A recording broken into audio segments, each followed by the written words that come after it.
One of the Valley's biggest fireworks shows is set to light up the sky tomorrow evening. KNEB.TV News starts right now. From your trusted source for news in western Nebraska and eastern Wyoming, this is KNEB.TV News.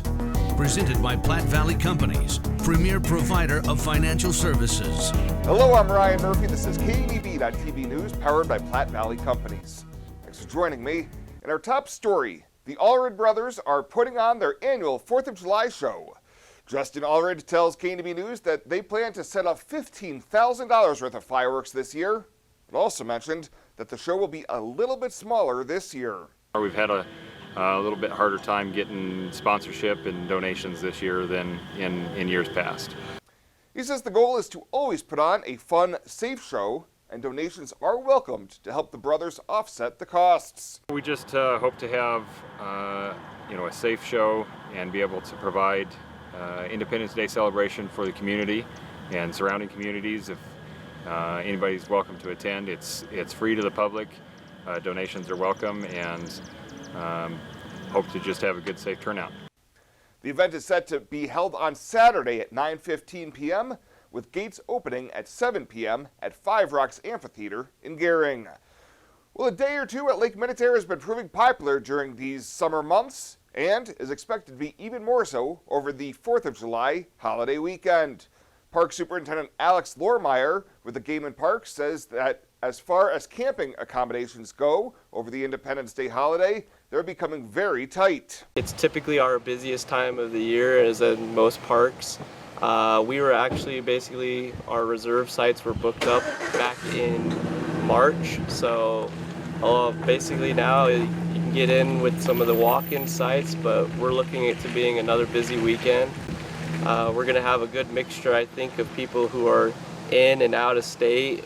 We got some Colorado, some people from Wyoming, all coming up here to celebrate the holiday weekend and enjoy being outside and camping. So we'll be just pretty busy with people out boating and generally camping and stuff. So there'll be a lot of stuff to look forward to this weekend. So he reminds anyone heading to the lake that fireworks are not allowed, and a nightly quiet time of 10 p.m. to 6 a.m. will be enforced so everyone can enjoy the holiday. And a breach in the canal west of Lingle has prompted a flood advisory along Highway 26 in that area until at least 7:15 this evening. According to a release from the National Weather Service, Goshen County Emergency Management reported a breach in the canal around 7:20 a.m. with water flows heading towards Highway 26. The advisory said the flows may follow railroad tracks into Lingle itself, but the level of flooding is anticipated to be relatively minor. We'll have more news right after this. At Platte Valley Bank, we want to help you take advantage of every adventure. We know you have plans, goals, and dreams. Let us help you with them. Whether it is building, buying, or renovating, we have the home loan or home equity line of credit to fit your needs. Stop in and see us at Platte Valley Bank and let us help make your dreams a reality. You belong here. Platte Valley Bank, member FDIC, equal housing lender. Life Care promises us that we are looked after and taken care of properly. If I didn't have Life Care, I would be probably scared to death about having enough money for when I got older or when I got sick. Moving in here was an easy decision and in fact a no-brainer. I looked at it as actually buying long-term care insurance, and in retrospect, a good move. One of the things that convinces me that we did the right thing is no matter what happens, we will constantly be taken care of. The whole thing is just vital because you don't have to be worried about what's ahead for you. It's there, it's in black and white, and that's reassuring. This is home. It has been from the day I moved in. Welcome back. Gering High School and district officials are working through a little turbulence as several Aviation Career Academy students near the portion of their training that would involve solo flight time. 6 of the current aviation students are closing in on the point where solo hours are needed towards pilot certification, with other progressing through other levels and areas of academy instruction. Superintendent Nicole Reagan tells KNEB News that GHS is developing an agreement with Panhandle Flyers Club and Robbins Aviation on liability agreements and legal language to ensure students can get the individual time needed in the cockpit. Reagan says discussions on solo flights have been positive, and the district anticipates progress towards a collective operating agreement on the subject. Well, Nebraska State Senator Mike Flood has won a special election this week to replace former U.S. Representative Jeff Fortenberry, a fellow Republican who was sentenced to 2 years of probation earlier in the day for a conviction on charges that he lied to federal agents. Flood beat Democratic State Senator Patty Pansing Brooks in the state's Republican-leaning 1st District, which includes Lincoln and dozens of smaller towns in eastern Nebraska. Flood, a former Speaker of the Nebraska Legislature, will serve the rest of what would have been Fortenberry's 9th term. He'll be a strong favorite to win a new term in November when he faces Pansing Brooks again in the general election. And Fortenberry has begun the process of filing an appeal 1 day after he was sentenced to probation for lying to FBI agents about those illegal campaign contributions from a Nigerian billionaire. The Republican made it clear after he was found guilty in March that he intended to challenge his federal conviction. His new attorney says that the federal law used to convict Fortenberry is far too susceptible to abuse. Fortenberry was charged federally after 2 meetings with FBI agents where he denied knowing that a $30,000 campaign contribution had come from a foreign national, which is illegal. KNEB.TV News will be back right after the break. Welcome to Kelly's, home of the Valley's best selection of wine, spirits, and beer. Whether you're brand loyal to the tried and true brew or really enjoy trying something different and new, Kelly's has something for everyone. Family owned and operated and right on your way on West 27th Street in Scotts Bluff. Kelly's Liquor. If you can't find it at Kelly's, it's not worth drinking.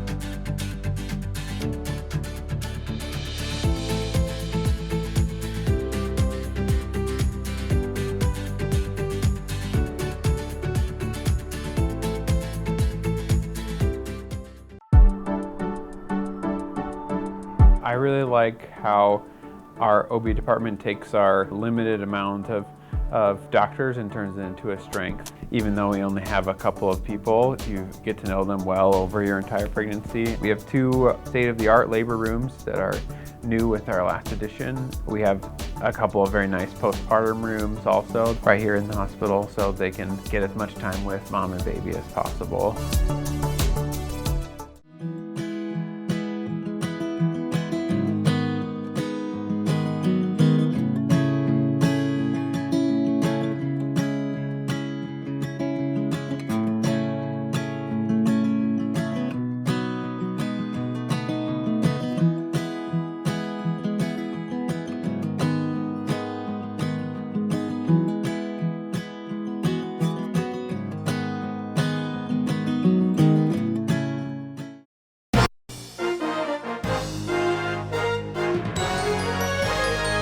This is KNEB.TV Ag News from the FNBO Ag Desk. FNBO, the great big small bank. Chad Moyer with you here on the Rural Radio Network. It is time for Fridays in the Field. It's brought to you by FNBO, the great big small bank. And we find ourselves in northeast Nebraska once again, and we're north of Creston, Nebraska, visiting with Bob Larson, a dairy farmer here by Creston. Bob, thanks for joining us again here today. Just give us the quick update over the last 6 weeks. What has been the focus here at the Bob Larson farm? Yeah, so the focus kind of we got first cutting alfalfa put up. We're getting ready to do second cutting. We'll be doing that next week. It's been kind of dry around here. We've kind of missed out on a lot of the rains, but getting our spraying done, and now we're going to focus on alfalfa next week, and we'll be moving on from there then. Now, while it's been a little bit dry, on the other hand, you haven't had to deal with any severe storms either, huh? No, we haven't. We've been really lucky to not catch a lot of that hail. I know a lot of people were unfortunate in the state with high winds and hail, and we've dodged all those bullets. So. The last time we were here, we talked about an experiment you were doing with your organic soybeans, and it had to do with weed control. Again, just kind of quick summarize. What did you try? Yeah. So our trial was we were going to put wheat out into the ground, and that was kind of going to be our weed barrier to hold back the weeds. Plant soybeans into there, let the wheat hold it back. The wheat's going to die. The soybeans will come through. Really dry when we started this, so we planted the wheat. Wheat didn't come up right away, so we were a little bit behind on that. So the weeds and the wheat started coming up together. We did plant the soybeans in there. Now we're looking at drought. The wheat's taking a lot of the moisture. The weeds are still growing. They seem to handle drought a lot better than anything else. So we're kind of having a little bit of a mess on what we're doing. So we're kind of looking at what options we can go on there. You know, we talked earlier that this is why we do trials. We're doing 30 acres. This year it's not going to be a very good trial for us. But that's why we do it. We need to learn. We don't want to do it on the whole farm. So 30 acres is a nice trial size. It's not going to break the bank. If we can't do it, we always have the option with livestock that we can come in there and just put it up for feed.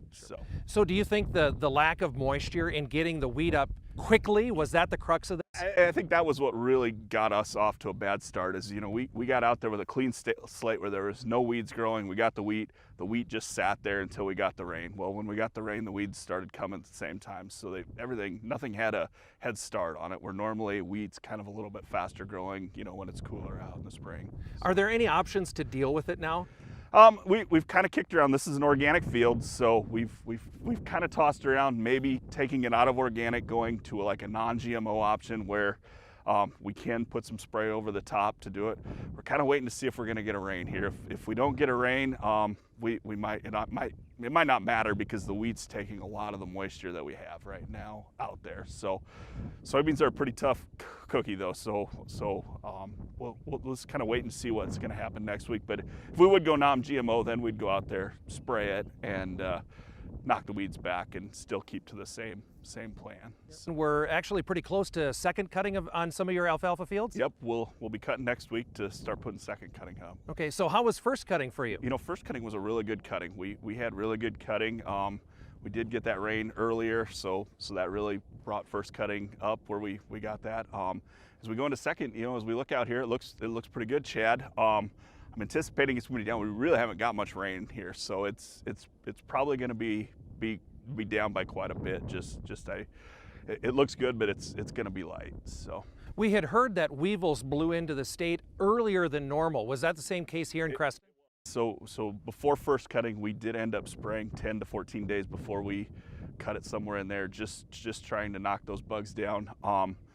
Very glad we did that. We did get the green up really fast afterwards, because everything was we had that way clean. And I know some guys around the area, and right before cutting, they really started seeing leaves coming off and a lot of infestation of feeding on the alfalfa. All right, very good. So as far as the success of the next crop here, kind of dependent on moisture, and I would imagine that's going to be the case for third and fourth too, huh? I think we'll be decent on second cutting. Third's going to be the one where it's really going to hurt for greening back up and stuff, because I think the plants put everything in to getting it here, greening back up again. If we don't catch a rain, third would probably be next to nothing if we don't catch a rain. Let's switch gears and kind of look forward now for your. I think it's safe to say that we're going into crop protection season, right? What's the goal for the corn and soybeans? Yeah, so right now, as we're looking, we're going to start spraying some of our soybeans. We had some white mold that came in last year on some of our. It's always your best yielding stuff, because the beans like to get taller, and it really makes humidity and moisture stays under there, so it has that fungus and stuff start growing a lot. So we're going to come out there, we're going to get a fungicide on early. We're going to spray some PGRs on there, trying to get it to node a lot shorter, trying to keep the height of the bean down, get those nodes tight so we can get more pods to come tighter together on that soybean. So that's going to be starting. We'll get hay done, and we'll be starting to do that. We're just kind of getting into the R1 stage, where we're starting to see some flowers come out on beans. So that'll be kind of the next stage on the crop. And as corn comes, when we get to that V10 to V12, we'll start kind of doing the same thing there, trying to protect that with some fungicides and some micronutrients and stuff. So. Okay, and you said too, kind of experimenting with some over-the-top products too, just to see what they might do for you. Yeah, so we've done some trials with Brandt fertilizers in the past. This year they wanted to do a trial with us on putting some potash out over the top on it. So they have a Smart KB product, so it's got some boron and it's got some potassium in it. Hearing some pretty good things coming from that, so we're kind of excited. A lot of the guys that are really pushing yields to the highest are talking about having a lot more potash that they're putting out in their fields. So we're hoping that the little bit that we put on, but still tricks the plant enough to think that it's got extra in abundance that we can see. Now, again, it's a trial, so we're gonna go out. We're gonna do 40 acres trials blocks on some of this and try it and see, prove it, and then if it's something, we'll run with it then. And I would imagine if we don't catch a rain, trying to get the irrigators, get the pivots going as efficiently as possible. Yep. So we've started running pivots already now, but yeah, that's going to be the next thing is going to protect mode that way with keeping water on stuff and keep that plant from drying up. So. Very good. Bob, it's good to talk to you. Thanks for the update. Okay, sounds good. Thank you, Chad. Again, we've been visiting with Bob Larson, Larson Dairy Farm just north of Creston, Nebraska, for our Fridays in the Field segment here on the Rural Radio Network. Again, it's brought to you by FNBO, the Great Big Small Bank. Here on the Rural Radio Network, Chad Moyer reporting.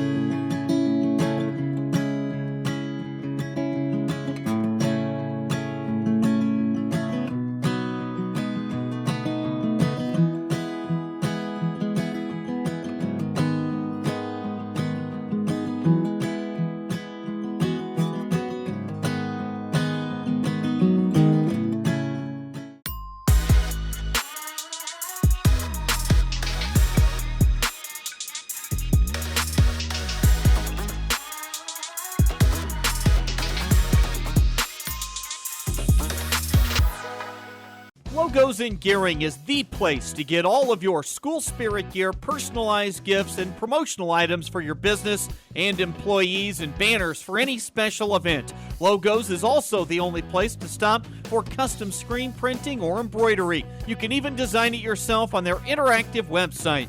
Stop into Logos today. They'll design it, print it, and have it to you in no time. There's no job too big or small for Logos. That's Logos in Gering.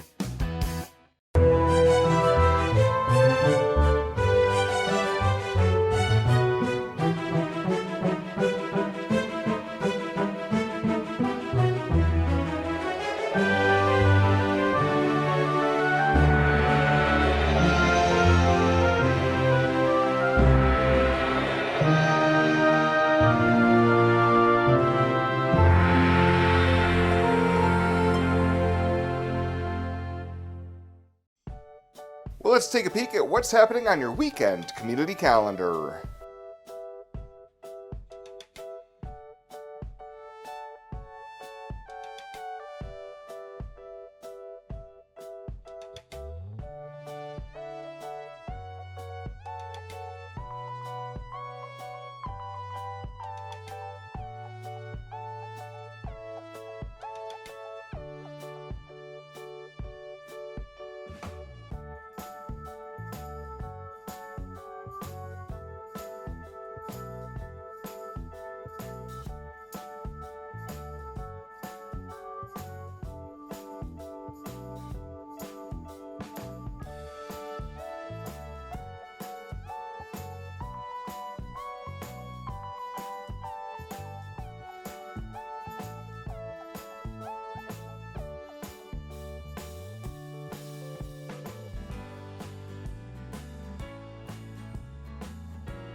The community calendar is brought to you by Riverstone Bank.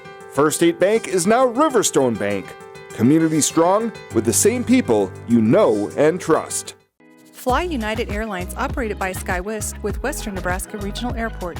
United is dedicated to going the extra mile for you with daily flights to and from Denver, along with a commitment to excellent service. Reserve your flight today, and remember, United miles can be earned and redeemed with your flights. While at the airport, stop and enjoy authentic Italian food at Roma Italian Restaurant. Plus, Hertz Thrifty Car Rental is there for your car rental needs. Make life easier, relax, and get on board with Western Nebraska Regional Airport. At Platte Valley Bank, we want to help you take advantage of every adventure. We know you have plans, goals, and dreams. Let us help you with them. Whether you are just starting the business you have always imagined or looking to grow your existing one, we have a business loan to fit your needs. Stop in and see us at Platte Valley Bank and let us help make your dreams a reality. You belong here. Platte Valley Bank, member FDIC, equal housing lender. And finally tonight, Independence Day is this Monday, and Riverside Discovery Center's Executive Director Anthony Mason says they have the perfect way for guests to cool down this 4th of July. So the Ice Cream Safari is something we do on July 4th every year, and essentially we have stations set up around the zoo with multiple types of ice cream at each station, and we also have sorbet and sherbet for folks who need, the sorbet is a non-dairy product, but they can, if they buy an Ice Cream Safari Pass, which is $5 in addition to getting into the zoo, your general admission, and you can check off all the different flavors as you try them throughout the zoo, and then when you find your favorite, you get 2 scoops of your favorite ice cream. So it's just a great opportunity to explore the zoo, taste a bunch of different types of ice cream, and have a little bit of fun on the 4th of July. The Ice Cream Safari will run from 11 a.m. until 3 p.m. Well, that does it for us this time. Thank you so much for tuning in. Have a safe and enjoyable 4th of July weekend. We'll see you back here on Tuesday.